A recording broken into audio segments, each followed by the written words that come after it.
What is up, everybody? I hope everyone is having a tremendous day. Welcome to Mike'd Up episode number 5. I'm your host, Michael Schneider, and I'm more than pleased to be joining you on a rather gloomy, shitty, crappy Sunday afternoon here in St. Petersburg, Florida. But without further ado, let's get right into it. Very excited to be back. I wish I could do this every single day. I don't think that my stress levels will let me do that, but regardless, I do have lots of plans to hopefully kind of do this on more frequent scale, like a Monday through Thursday or Friday thing. But there's still lots of stuff that I got to work on. But regardless, very, very excited to do all this. Hoping to do this a lot more consistently. But for now, keeping it to the Sunday schedule.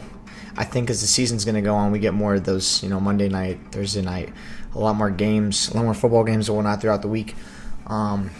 We'll get more frequent episodes, kind of more frequent content. But regardless, college football's back. Had a sloppy start to the Aer Lingus Classic yesterday in Dublin, Ireland, between Iowa State and Kansas State. Lots of sloppy turnovers off rip. Defensive game kind of first. And then Kansas State kind of had to adapt because they lost Edwards, their lead horse, their guy, a very good running back, for the Wildcats, and that was tough. Avery Johnson had to adapt. Regardless, though, I think Kansas State has a great wide receiver core. Unfortunately, it didn't really help out as Iowa State was able to take the dub there in Dublin. But I think regardless, that's a very important game for the Big Ten or for the Big 12. Two very, very talented teams in Kansas State and Iowa State. Iowa State has, I think, the coaching edge. I don't know. I forgot. But he's the coach there in Iowa State. Great guy, great coach. I think obviously at the end of the day, it came down to coaching. I believe both quarterbacks played well. I think Rocco Beck's a great quarterback. Avery Johnson's a great quarterback. I think Avery Johnson might have the edge, though. I think he just seems more confident, more. And why wouldn't you? You have a running back, and Dylan Edwards, and then you got such a good wide receiver core around you, some great guys. But regardless, I think that Avery Johnson has the weapons to be a great quarterback. And regardless of whatever happened yesterday, I think that both these teams will be competing towards the end of the year again, potentially in the Big 12 championship. Obviously their ranks don't do them enough justice, 17 and 22. But I think that that's a great shakeup to start the season, a great wake up call for Avery Johnson and Kansas State. Hopefully Edwards' injury isn't too crazy, but college football's back. I wasn't keeping up with any of the other games that went on yesterday. There was I know that they were having, I think it was Mater Dei and St. Thomas Aquinas high school game on ESPN. I think it was ESPN2 yesterday. And then Hawaii and Stanford played later that night in Honolulu. Not too much motion going on week 0. Usually it isn't really a big thing. Obviously the Aer Lingus was the kind of the spectacle, the kind of sent the highlight of this weekend. Lots of other sports events going on. NFL preseason's wrapping up. Obviously golf kind of just a central thing. You got the tour, PGA Tour. The championships kind of still going in full swing. Scotty Scheffler coming off a hot BMW championship win last weekend. I remember I was saying he was down. McIntyre had like a 4-stroke lead on him, and Scotty Scheffler just was still able to come back. Shows you how much of a great golfer he is, how composed he can be in moments of opposition and stress. But regardless, it was great for him to win. I know that the championship's still going on today. I believe this might be the final round of this kind of wave.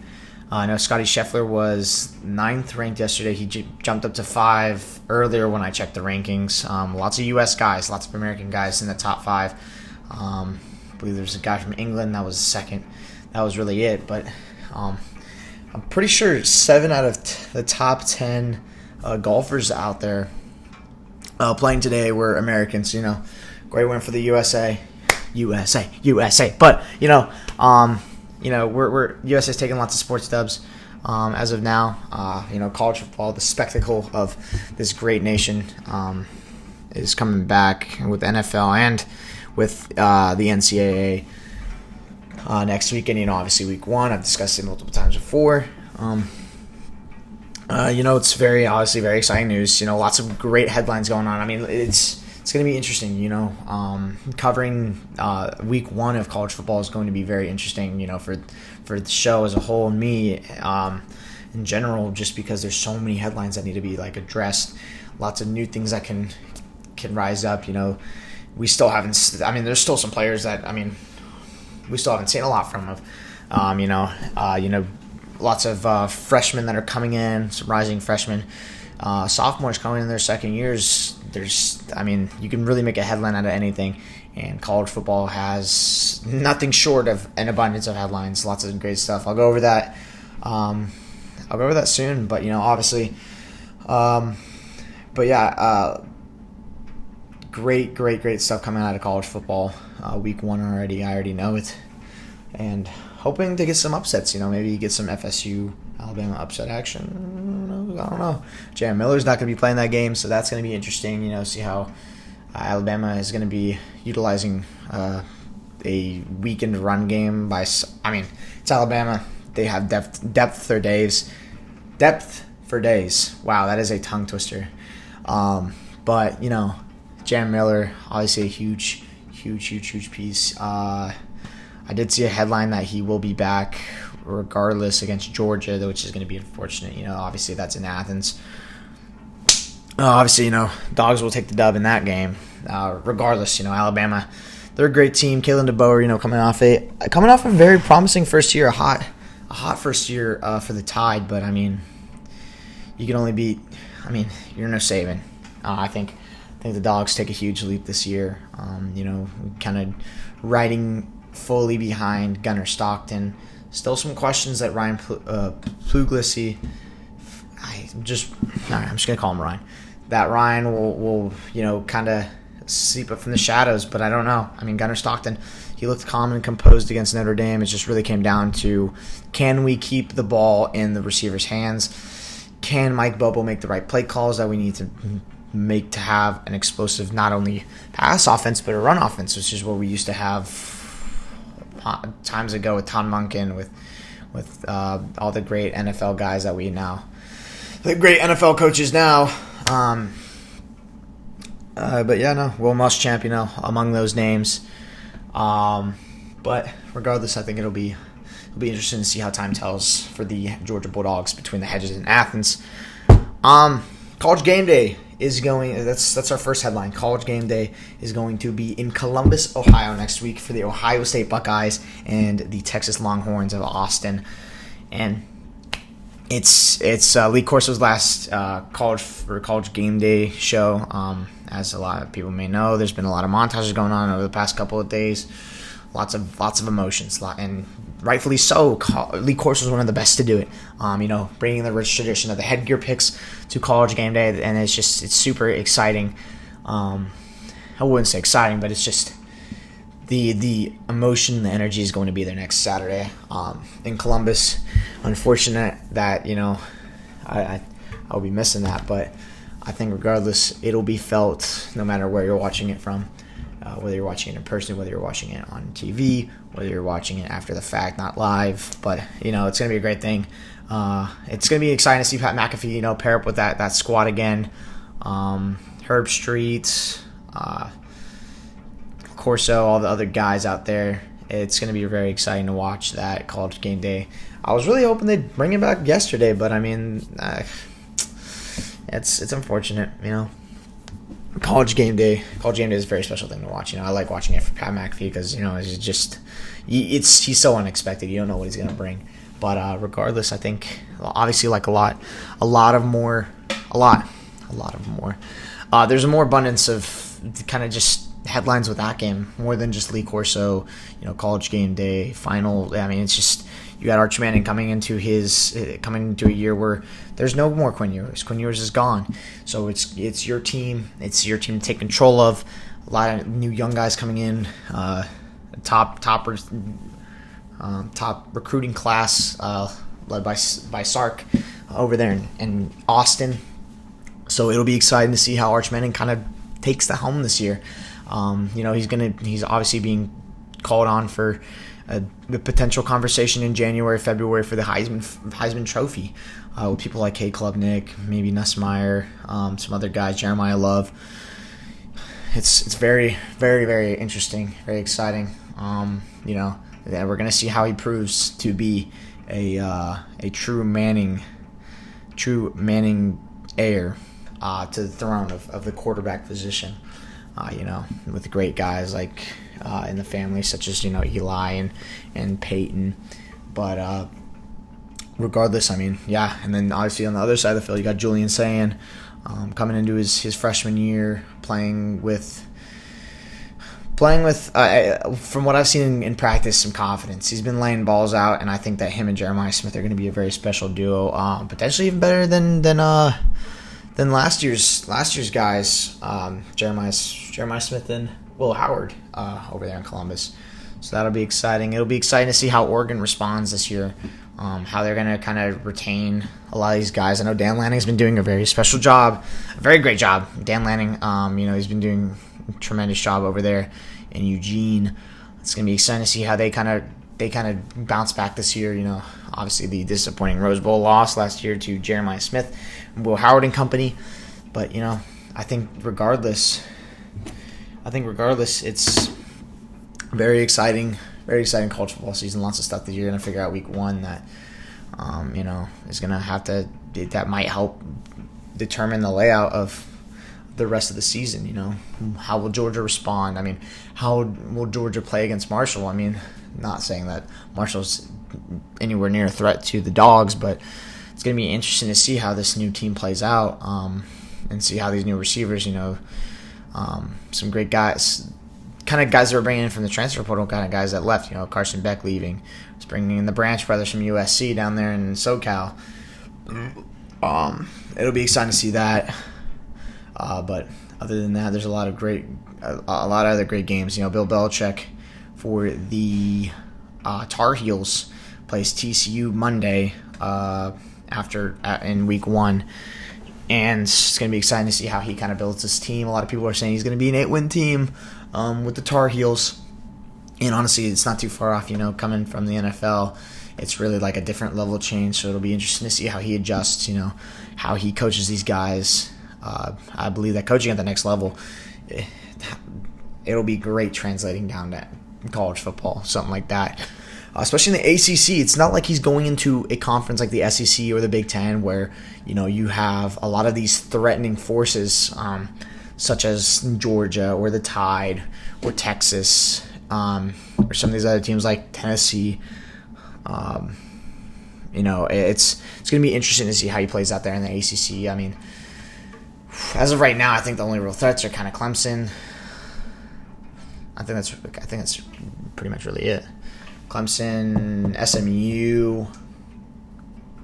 Yeah, it's going to be interesting. It's going to be really interesting to see how he does there in North Carolina and in Chapel Hill up there for the Tar Heels. I think it'll be a great season for him, for the Tar Heels down there. But yeah, like I said again, it's going to be very, very, very interesting. Lots of great headlines. You have Notre Dame, Miami. That's happening, Miami Gardens, in, I believe it's Sunday afterward. Carson Beck transferring, and the huge NIL deal. His offensive coordinator he has a lot of confidence in Carson Beck, saying he could potentially produce another first-round pick, or first overall pick.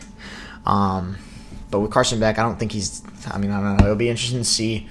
Will he produce at an elite level like someone like Cam Ward?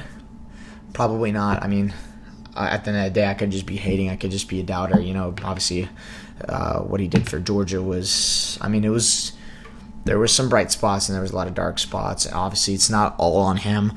Like I said again, going back to the receiver corps, having people like Aaron Smith, Dylan Bell, not being able to catch the ball. And it's just an unfortunate turn of events for Carson Beck. We're going to see how he plays out in Miami. I'm hoping to see him play, was it week 2, week 3 against USF, planning on going down to that game. down there in Miami. It's gonna be interesting. Maybe if I can get Mike on the move back on the move. I'll cover that game as best I can. Kind of get a good game day experience for anyone here watching.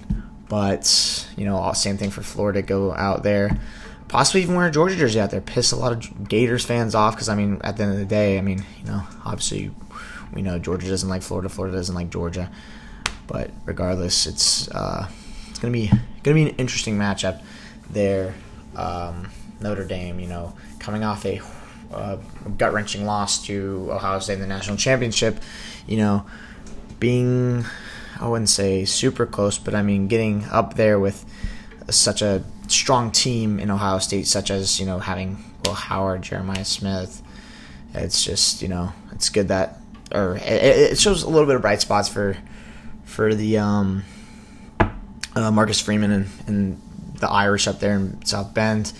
It'll be interesting to see how C.J. Carr, the guy coming in, how he's gonna play. With someone like Jeremiah Love in the backfield and that offensive line down there.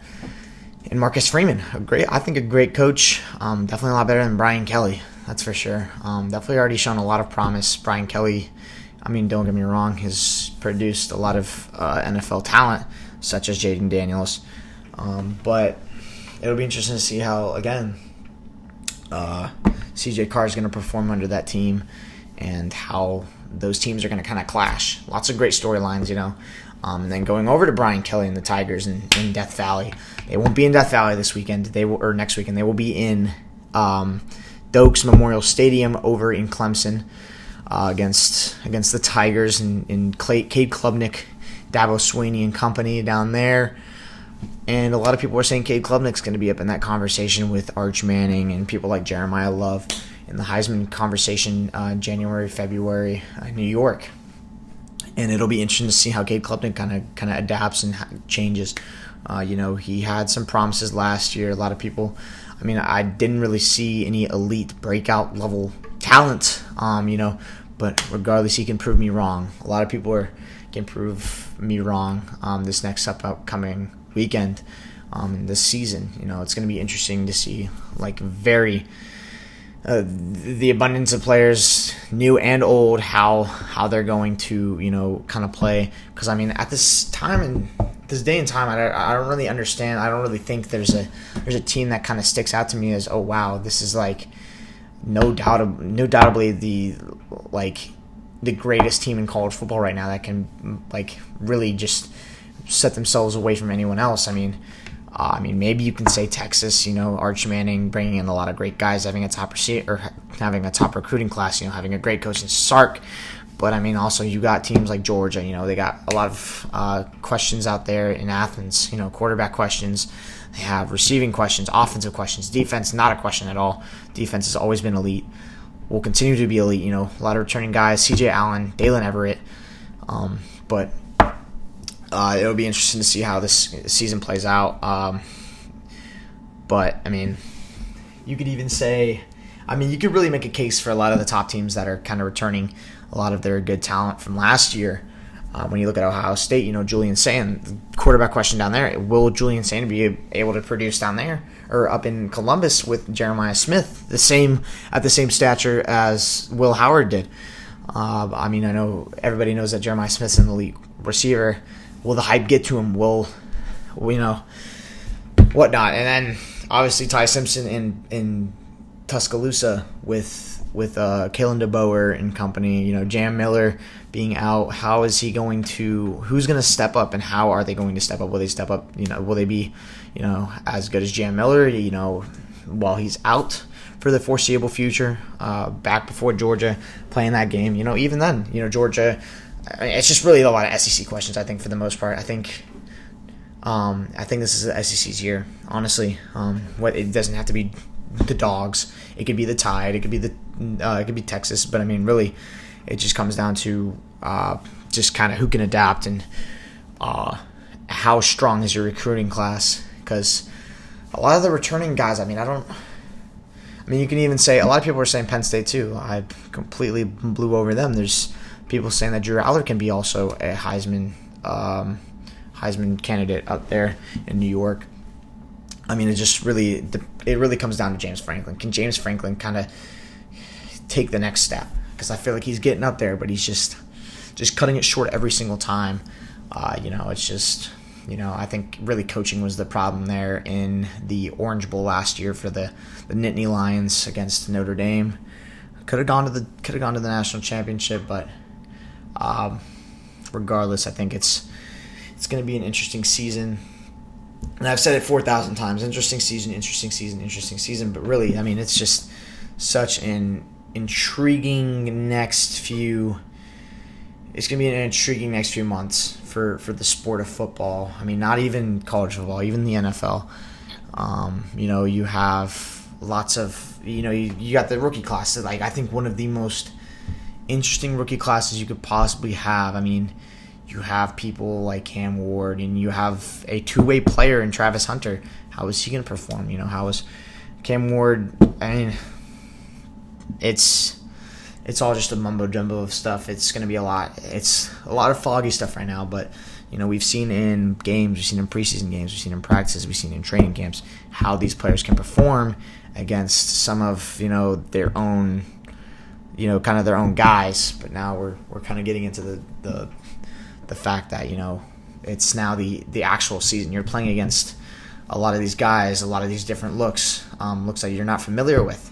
So we'll see how people can perform. Lots of headlines there, like Michael Penix for instance. Michael Penix, coming off I'd say a pretty strong 3-game starting tenure. Did go 1-2, but had a lot of great stats nonetheless. Regardless, and it'll be exciting to see how he performs there in Atlanta with, I think, one of the most a very, very interesting offense. I mean, it's like really nobody gives the Falcons their credit. Nobody gives them their flowers just due to the fact that they're the Falcons.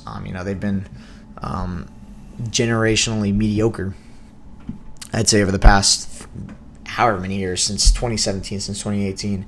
They've been going through a quarterback carousel. And a lot of people were saying this is finally, especially after last year, the last year's heartbreak in Atlanta with Kirk Cousins. That's just like, will this be the guy in Atlanta? And, not to be biased, but I think he is. I think he shows a lot of promise. He's cool, he's calm, he's confident, not to glaze, not to meat ride, not to anything, but he is just he's just calm and collected. And I think that if, obviously with whatever's happening with Caleb McGarry, I think that if we can kind of retain and kind of keep this, have good offensive line depth and solid offensive line depth, we can kind of keep him protected. He will make for a great, season this year. Wouldn't say he's up in the MVP conversation just yet. There's still a lot more he's got to kind of prove. It just really comes down to how the rest of the team is going to complement him, how he's going to complement a lot of our players like Kyle Pitts, hopefully getting him active. Draft Kyle Pitts under fantasy this year. This is your yearly propaganda to draft Kyle Pitts. He's due for a breakout year, and realistically, I think he is. I mean, like, not even as a joke, he is. Michael Penix is a great quarterback. And I think that this offense will really open him up, really kind of take him to the next level, especially with Raheem Morris, Zach Robinson. I think he's in great hands with Zach Robinson. I think Zach Robinson has a lot of confidence in him, has a lot of confidence in the rest of this offense, and having someone like Bijan Robinson as kind of your scapegoat in the backfield is great for a quarterback such as him down there in Atlanta, and he will be nothing short of, I'd say, elite this year. Regardless. But Atlanta, obviously lots of other headlines like the quarterback carousel just around the league. You got people like Daniel Jones starting in Indianapolis over Anthony Richardson. I remember their coach saying that they genuinely want Daniel Jones. Like Daniel Jones, they want him to actually succeed. It's not going to be like that ordeal with Kirk Cousins and Michael Penix, where you're kind of having this guy this veteran start, and then kind of mentor and kind of show this new guy or this younger guy how to play the game. I think that, they understand Daniel Jones still has some potential, and with the offense and the weapons that they have down there in Indianapolis, I think they want him to succeed, and I think that he honestly could. I think that it really just comes down to him, and I think that he has the potential to produce at a high level there. It just really comes down to how is this defense going to complement the offense, and how is Daniel Jones going to work with people like Adonai Mitchell and Alex Pierce and Jonathan Taylor down there, that offensive line. Offensive line also known for being always like a sneaky top 5 offensive line. But I think that it just really comes down to him, and they're going to see how he plays out. They really want him to succeed. They're going to put all the energy into him. But worst case, if it doesn't work out for him, Anthony Richardson's going to step in, and he's going to, I think, do better this time than he did when he was starting his rookie year before he got injured. He was playing at a tremendous level. Probably would have won Rookie of the Year. He was, I'd say, at the time he was playing better than C.J. Stroud. Obviously, we know how C.J. Stroud played. And then even with him, C.J. Stroud, he had a flop year last year for the Texans. And it'll be interesting to see if he can bounce back. I hope he can bounce back. He's got a lot of help offensively. He's still got Nico Collins. They did just lose Mechie, which Mechie's also been showing out for the Eagles apparently in the Week 3 preseason game. I think that's a huge loss for the Texans. I mean, you want your quarterback to proceed it, your young quarterback to produce as much as possible, especially coming off a year like last year where he kind of had a flop. And I mean, obviously he'll be fine with Nico Collins, but Nico Collins was bouncing back from injuries last year, and it was just kind of inconsistent, But I mean, regardless, he has Joe Mixon in the backfield. He has Nick Chubb now. It'll be fun to see, how that plays out. In Houston, too, obviously the main quarterback carousel kind of concerns right now is the Cleveland Browns quarterback room. You got Shadur Sanders, you got Dylan Gabriel. Dylan Gabriel played great against the Panthers, I believe it was yesterday. Yesterday he played great against the Carolina Panthers. Shadur Sanders not as much. There's a clip of him completely tumbling backwards, trying to make something out of nothing, but it was just kind of, confidence got over him. He probably should just chuck that thing out. But, Joe Flacco obviously starting there. I think that'll kind of be more like they don't really know where they're going with their quarterback room right now. Stefanski down there is kind of just Joe he has a tendency of being a reliable veteran guy that, can kind of hopefully lead these rookies in the right direction, kind of clear up the confusion there in the offensive and the general room back there in Cleveland with the quarterbacks. Kenny Pickett's still in the running for quarterback 1. It's really interesting to see who will because I mean, when it gets down to when you have to cut guys, you're gonna have a quarterback room with 4 dudes in it. I mean, they've all been showing they've all been kind of just going over injuries past offseason and through the preseason, so it's kind of interesting to see okay, there's not been a lot of noise around Kenny Pickett. Is he going to be that guy that's going to get cut? You got 2 guys that you just signed that have been both have been showing some promise, kind of showing that they both want this job. Joe Flacco, we're naming him our starter. Obviously, he's not getting cut, but I mean, worst case, one of these 4 guys or one of these 3, I'm going to keep Joe Flacco's name out of it just because he's the starter. Dylan Gabriel, Shadur Sanders, Kenny Pickett, who were we going to cut off? And really, I think the safe option here is it's really Kenny Pickett, because I mean, there hasn't been really much noise around him. I know Dylan Gabriel, Shadur Sanders have obviously been kind of growing some hype, but I mean, it really just comes down to what they think is the best for the team. You don't draft these guys and say, okay, well, we're just gonna give up on you guys, but I mean, Kenny Pickett, I guess, out the door, boot him. That'll be unfortunate. Will they keep all these 4 guys? And if they do, then, I mean, decisions down there in Cleveland. It's always a little dramatic down there. It's been dramatic over the offseason for this team. People talking all this rah-rah over Shadur Sanders, and then obviously you got the Isaiah Bond news. He's getting signed. You got the Mitchell or the the Quinshon Judkins news. A lot of people are flaming him, being like, "Oh, he's next Joe Mixon, next Ray Rice," But Cleveland's always a dramatic area for sports media. It's always like they're always getting flamed somewhat. There's never really bright spots down there other than the Baker Mayfield playoff run. But no, Cleveland's an interesting place to be for football. But other than that, it'll be interesting to see. Like I said 4 trillion times, it's really intriguing how this NFL season is going to kick off and how the pieces are going to move and bring it all on. I'm excited to cover it all here on Mike'd Up. There's so much stuff to break down, so much news to kind of gather. So I think that if I can get to it, then we'll make this a weekly thing. I hate doing this on Sundays too. It kind of ruins my Sunday schedule, because I like to use Sundays to kind of prepare for the week. So I think more of and besides, there's stuff that sports events don't really happen during the week other than Thursday night, Monday night. But, a lot of the bulk of sports happens on the weekends, and I think that doing this right after a Saturday, like a college football Saturday, is going to be brutal because there's so much stuff, and then there's so much stuff I have to cover on Sundays for NFL.